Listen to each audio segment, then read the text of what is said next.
अस्सलाम वालेकुम स्टूडेंट्स, कैसे हैं आप। आज जिस टॉपिक के ऊपर हम बात करने जा रहे हैं वो है एडजेक्टिव फ्रेज। एडजेक्टिव फ्रेज से पहले हमें एडजेक्टिव का आइडिया ज़रूर होना चाहिए। नाउन या फिर प्रोनाउन को डिस्क्राइब करने वाला वर्ड एडजेक्टिव होता है। मतलब किसी भी नाउन को हम ये कह देते हैं कि यू आर बैड, प्रोनाउन को कह दिया, या असलम इज़ बैड, नाउन को कह दिया।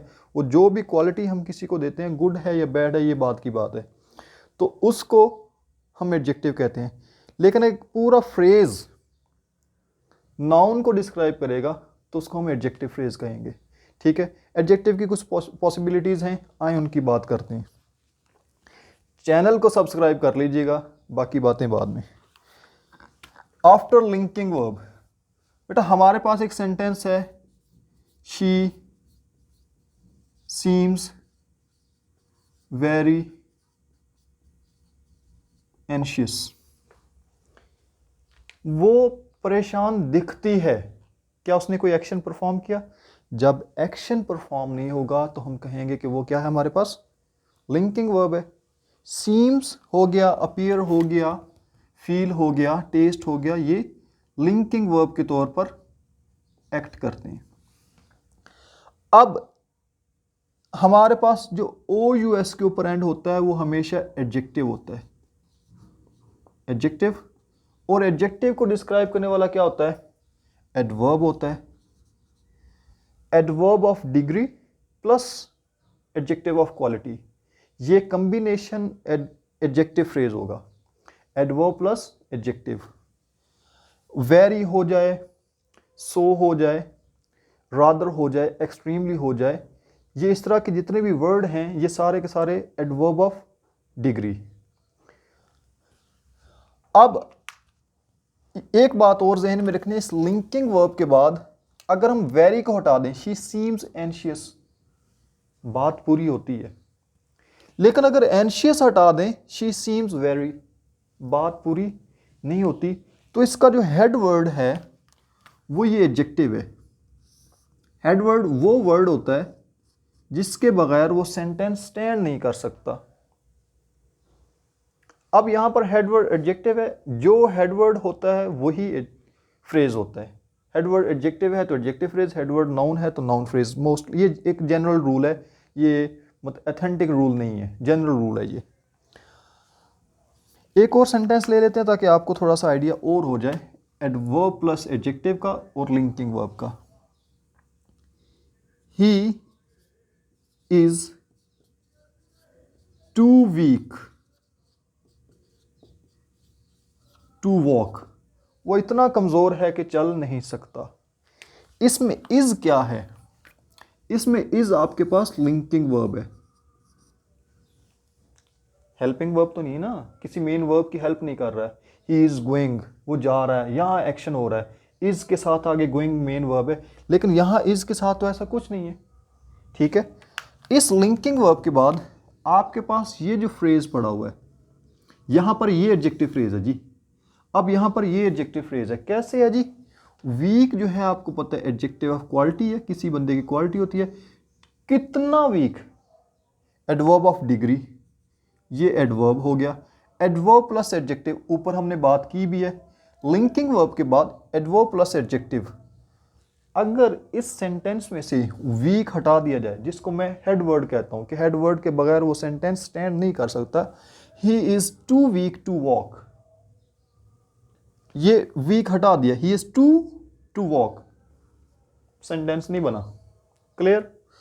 अब इस लिंकिंग वर्ब का एडवर्ब प्लस एडजेक्टिव हो जाएगा तो हम उसको एडजेक्टिव फ्रेज कहेंगे। क्लियर हो गया? लिंकिंग वर्ब के बाद भाई, एक्शन वर्ब के बाद नहीं, ये बात ज़हन में रखनी है। अच्छा, अगली बात, when an infinitive describes a noun, जब एक full infinitive, when a full infinitive describes a noun, noun को डिस्क्राइब करता है, तब वो भी, आपको तो पता ही है कि नाउन को डिस्क्राइब करने वाला एडजेक्टिव है, वो फुल इन्फिनेटिव हो, वो प्रेपोजिशनल फ्रेज हो, वो कुछ भी हो, अगर वो नाउन को डिस्क्राइब कर रहा तो हम उसको एडजेक्टिव फ्रेज कहेंगे।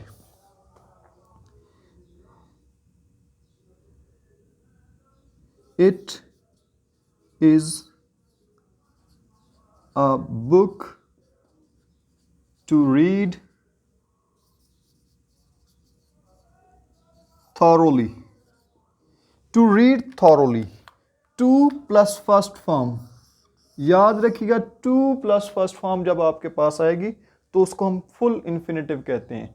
टू हटा दिया जाएगा तो उसके पीछे जो फर्स्ट फॉर्म रह जाएगी वो आपका बेयर इन्फिनेटिव हो जाएगा। क्लियर? हर फर्स्ट फॉर्म बेयर इन्फिनेटिव नहीं होती, ये बात भी ज़हन में रखनी है। अब टू प्लस फर्स्ट फॉर्म, ये आपके पास फुल इन्फिनेटिव है। इन्फिनेटिव, ये फुल इन्फिनेटिव डिस्क्राइब कर रहा है इस नाउन को। नाउन को फुल इन्फिनेटिव डिस्क्राइब किया, एडजेक्टिव फ्रेज। क्लियर? आते हैं जी इंपॉर्टेंट एडजेक्टिव फ्रेज की तरफ। वो है हमारे पास when prepositional phrase describes a noun. When a prepositional phrase describes a noun. Prepositional phrase कौन सा आता है? वो फ्रेज जो कि प्रेपोजिशन से स्टार्ट हो। फ्रेज के अंदर सब्जेक्ट प्लस वर्ब दोनों चीजें नहीं होती। I saw a man with 3 children. इसमें अंडरलाइन क्या किया है भाई? फ्रेज वहां पर आपको अंडरलाइन मिलेगी। इसमें अंडरलाइन क्या है? विद 3 चिल्ड्रन, ये आपके पास अंडरलाइन है। ये विद से स्टार्ट हो रहा है, प्रेपोजिशन से स्टार्ट हो रहा है, इसको हम कहते हैं प्रेपोजिशनल फ्रेज। Prepositional phrase. और ऐसा प्रेपोजिशनल फ्रेज जो नाउन को डिस्क्राइब करे विद 3 चिल्ड्रन, क्या? कौन? दिस मैन, इसकी बात हो रही है, इस मैन की। ये नाउन है, नाउन को डिस्क्राइब करने वाला प्रेपोजिशनल फ्रेज एडजेक्टिव फ्रेज होता है।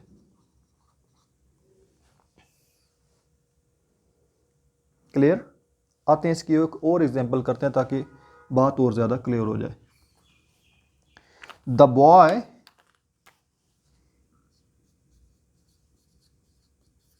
इन white dress is my cousin. The boy in white dress, underline क्या किया आज? In white dress. In white dress के अंदर कहीं आपको सब्जेक्ट नजर आ रहा है और साथ उसके वर्ब नजर आ रहा है?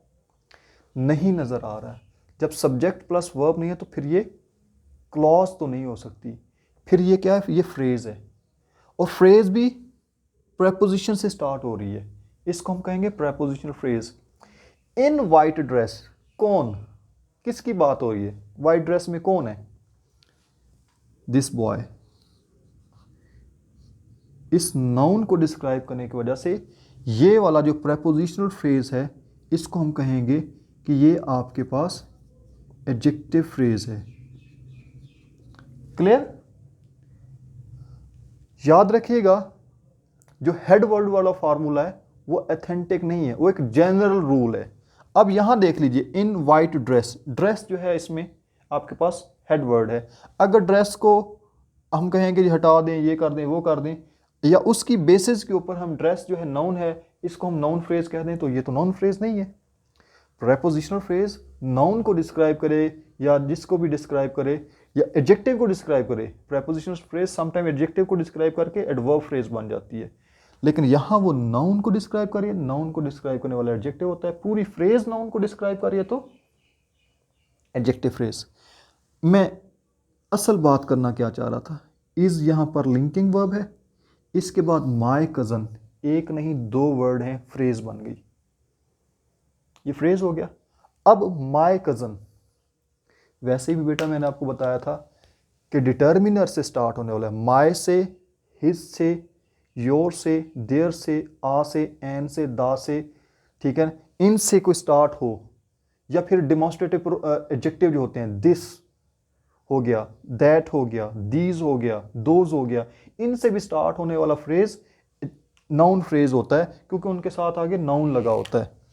अब माय भी आपको पता है इसके साथ नाउन है, इसका हेड वर्ड यहाँ पर नाउन है। लिंकिंग वर्ब के बाद, इस लिंकिंग वर्ब के बाद हेड वर्ड एडजेक्टिव था तो एडजेक्टिव फ्रेज, इस लिंकिंग वर्ब के बाद हेड वर्ड कजन है, कजन हटा दें हेड वर्ड को तो क्या बनेगा, सेंटेंस क्लियर नहीं होगा। The boy in white dress is my what, बात तो पूरी नहीं हुई।